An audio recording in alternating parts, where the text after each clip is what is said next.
Hi, good morning, it's Gene from Observatory. A little bit of a different video today.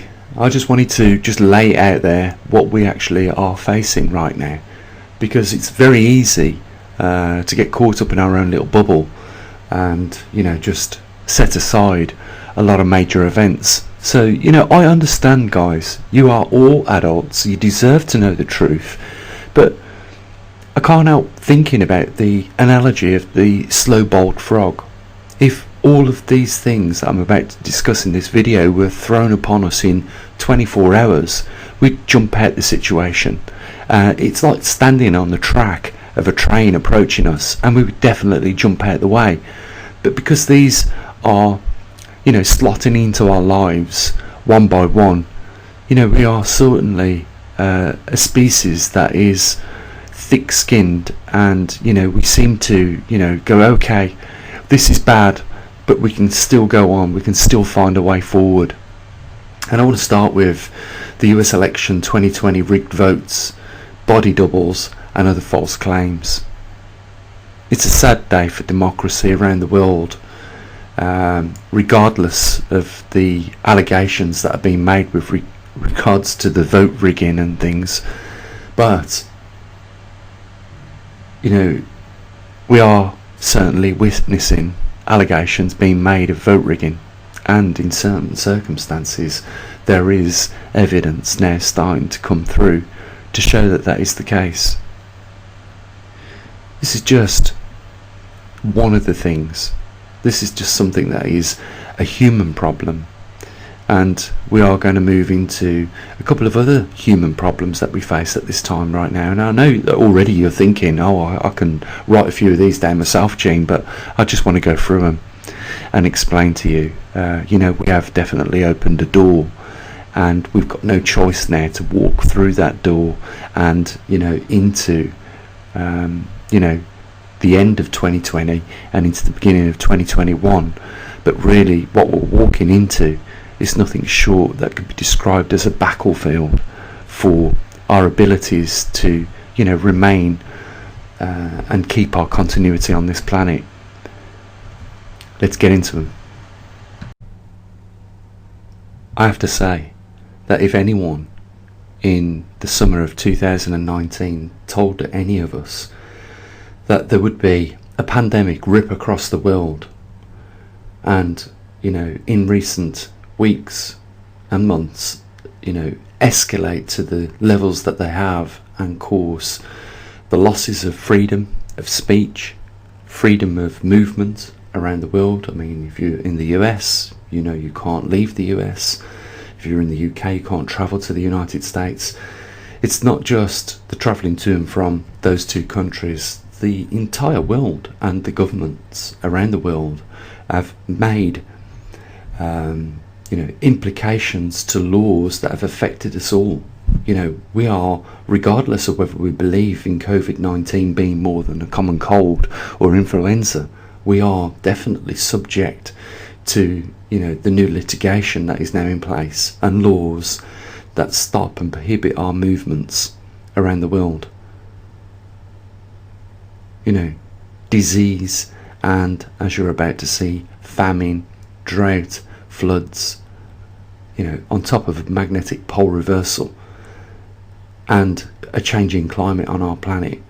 You get a glimpse really what is behind that door that has just swung open for us all.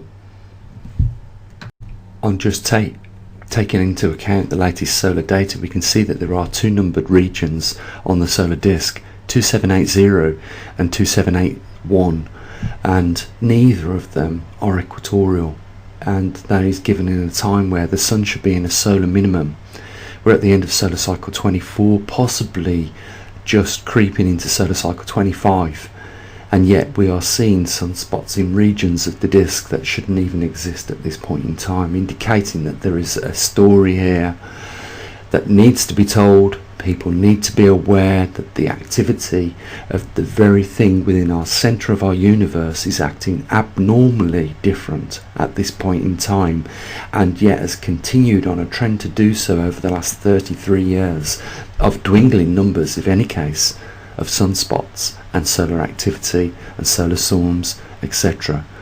But here we are in a time where we are looking through that open door out in front of us, and we see these things taking place. You have to wonder what in the hell is really going on with this reality. You know, it seems everything is abnormal and, you know, completely new. It really is new times for us. When we look at the magnetic reversal of this earth, the last time it really went through a reversal was 780,000 years ago, 500,000 years overdue, and we are here looking through that door that we're just about to step over the threshold into a magnetic pole reversal. Undocumented. Nobody knows what to expect, and this cannot be by in any means compared to any other magnetic reversal that has ever taken place. Again, unprecedented times. Vote election rigging, COVID-19, sunspots in the wrong place, and at the same time we're going through climate change, and that is not all, guys. There is a lot more. We're watching for the very first time in human history, guys, the magnetic poles migrate on our planet. We're seeing an expansion of the mid-Atlantic Ocean ridge and the mid-Atlantic anomaly, which is the lowest intensity of magnetism on our planet, expand over into Africa, and what looks to be happening, a fracture of that region where the anomaly splits into two places. At the same time, we're watching the magnetic intensity decrease over Canada and increase over the continent of Russia. And as a result of that, our magnetic North Pole is migrating over the northern hemisphere at an alarming rate. As it has done so, it has covered more ground in recent time than it has done ever.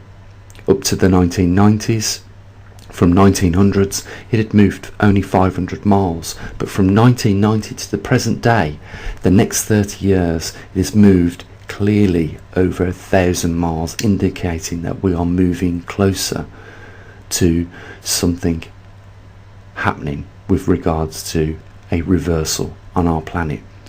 It's not just the reversal or the movement of poles or the changing of numberways at the end of the, airports. It's not just that. It's not just the moving of your dial on your compass.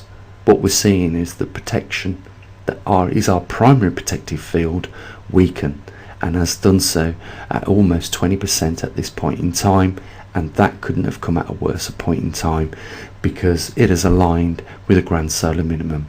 A grand solar minimum shrinks the heliosphere within our solar system, weakens our secondary protective field or our main protective field, and then with our primary our primary protective field being reduced by 20%, and is likely to increase a lot more than that as this pole shift goes into a reversal, perhaps over the next 3 years. We are going to see cancer rates explode, cardiac arrhythmic failure explode on the charts. And this doesn't affect just human beings, this is something that affects every biodiversity on this planet.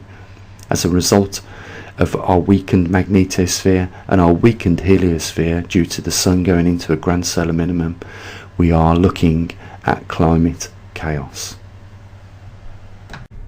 Since the 1990s, it's not just a rapid increase in the migrating magnetic North Pole over the northern hemisphere. I mean, we know that the South Magnetic Pole has left the Antarctic Peninsula and is heading towards what looks to be in the direction of Australia. And it is a common misconception that people believe that the South Magnetic Pole and the North Magnetic Pole are racing towards each other, and that's not the case, as I've pointed out.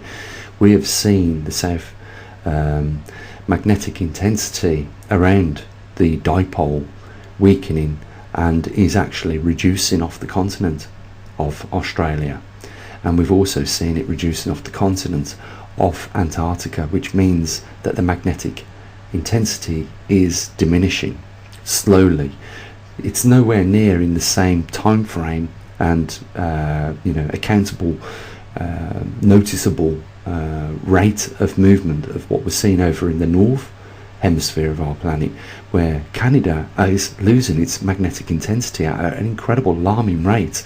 And you can see that on that previous video I did. Since the 1990s, a lot has been changing. It's not just the magnetic North Pole that has been migrating faster across the northern hemisphere, but the magnetic pole has allowed a weakening of the magnetosphere, and in turn more cosmic rays have been inbound, and as a result of that our jet streams have changed dramatically. We used to have a polar jet stream over 60 degrees north and a subtropical jet stream around 30 degrees north, and this was the same for the southern hemisphere as well. So we had 4 jet streams, 2 over the northern hemisphere, 2 over the southern hemisphere, and as you can see we have a broken jet stream on our planet which regulates the climate. And this is why a lot of people are going out of business that are in the agricultural industry. It's because they have become gamblers. They can no longer rely on seasons to deliver time periods for them to get the crops in and out of the ground. And it's not just that, it's what else is happening with regards to climate, with regards to floods and droughts, frosts and heat waves at the same time, destroying crops around good arable cropping lands around the world. Internationally, we face terrible times ahead, and that is just what we glimpse when we look through the door for the first time and begin to step over that threshold. As we leave 2020 and move into 2021, nothing is the same as what it was 10, 20 years ago. And for a lot of people, it wasn't even the same for them 12 months ago. Within a real short period of time of only a couple of years, we've seen 1/3 of the active erupting volcanoes dissipate, from 30 plus to 20 plus. That's 1/3 of the active volcanoes that we were accustomed to having only a couple of years ago to no longer having right at this present time.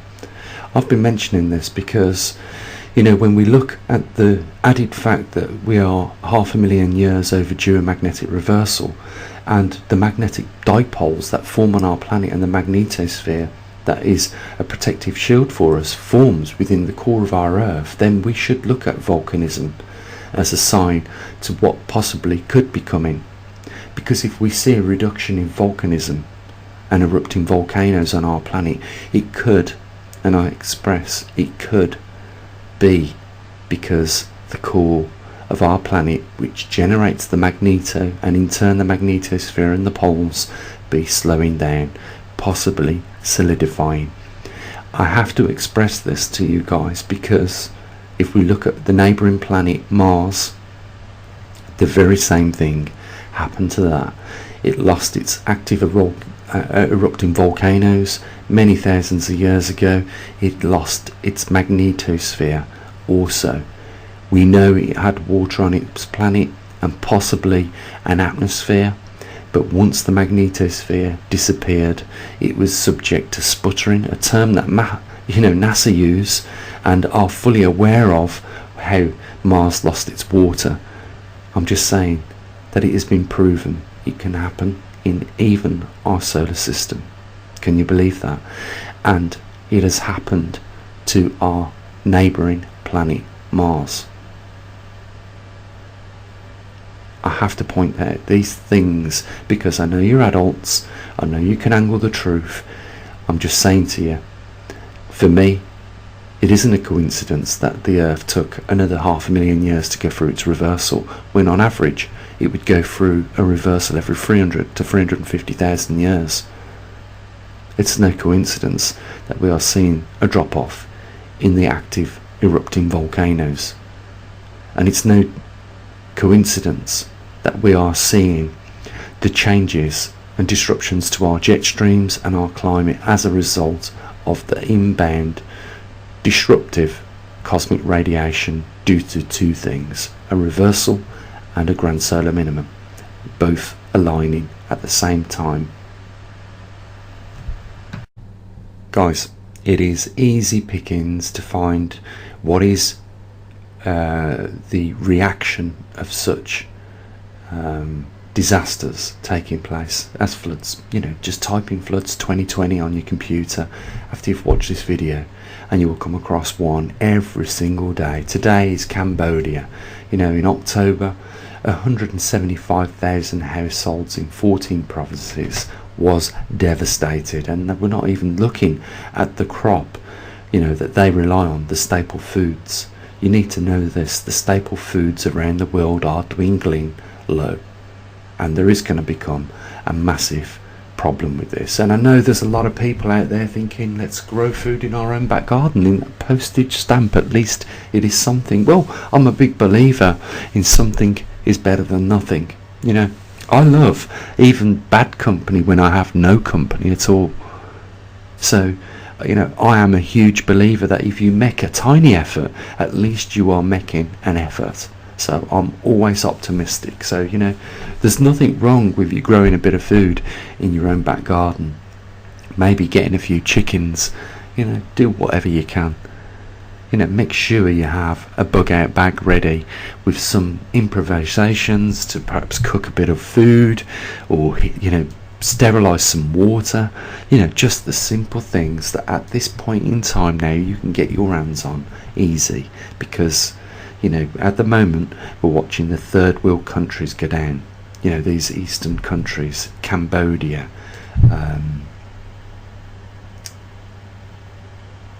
Vietnam and other countries experience these flash floods.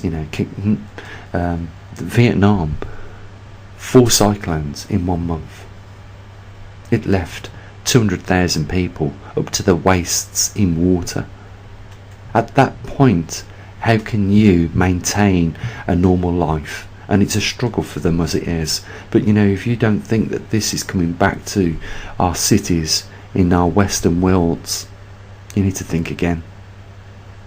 Because I've told you, the door is opened and we have no choice. We are being pushed over the threshold of that door into the end of 2020 and into the beginning of 2021, and look around us and see what we're facing. It's not good. And I've said this time and time again, if you look into all these anomalies that are taking place, none of them show signs of equilibrium, which means they will get worse. And as long as it's took for them to get worse, it will take perhaps, if not the same amount of time, 10-20 years to get better, if not longer, if at all things do get better. So in this video, guys, I just wanted to show you all what is going on. There is proven fact to support everything what we talk about, and I've told you in this video, and I know it is hard. You've got your everyday lives. You sit at the table at the morning with your family before you go off to your jobs, and I know for some of you have lost jobs recently because of COVID-19, and some of you will be sitting here today worrying about losing your jobs tomorrow. We live in very unpredictable times. We only have the ability to think objectively about all what we see and try and remain a little bit optimistic that things will get better. But the truth of the reality is we've not reached equilibrium, and therefore things will get worse. And I don't want to be the person that whilst you're asleep at night, I rip off the bedding and expose you to the cold. But I think you need to know the truth. That's what we try and do here at the Observatory. That's why we've invested so much time. That's why I'm so passionate about the topic of pole shift and other anomalies that are taking place, and try and bring you a little bit of information on what is going on, because we know that these mainstream organisations are suppressing people like myself and others already, as you know, and fully aware. It's not because we're tin hats, because if I'm going to be put in that category, then you put one scientist in there, you might as well put them all in there. You know, I'm a scientist. I use the scientific method of putting equipment out there in the field so that we don't just always assume that this is the case. Based on what we see, we collect evidence, and it's upon that evidence that, you know, when we reach our verdict. It's called the scientific method. You know, we are at a bit of a critical point in time here at the observatory. It's standard for this time of the year for, you know, to see some of our patrons drop off, as we have done over the last week, and some of our funding to be cut. And we have last month took a severe belt with regards to losing a couple of key people that were, you know, adamant about keeping our observatory going, and, you know, the flow of information and data coming to you guys. So now it is upon you guys to step forward and support. It's the only way we're going to keep going here at the observatory, if we maintain, you know, our support for this observatory. It's going to require more people coming forward and helping that have never helped before, and it's going to require those people that have helped already, you know, doing a little bit more. And it is the only way. You know, we are lucky, and I'm really proud of one thing on this channel, that, you know, the support comes internationally, comes from Europe. We have had even donations, believe it or not, made from Congo. Can you imagine how painful that was for that person to make a donation from Congo?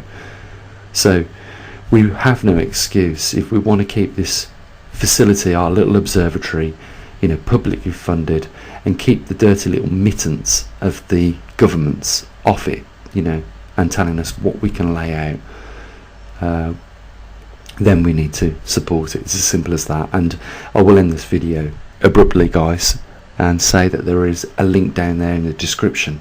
You can make a donation. You can go onto the website and use that rarely used button on there, the donate button. You know, we have 7,000 people walk past, and just a couple of people, you know, hit that button. It is sad. So, you know, with that, I'll catch up with you in a couple of days.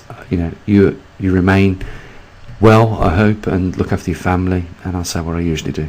You take care, as always. Bye for now.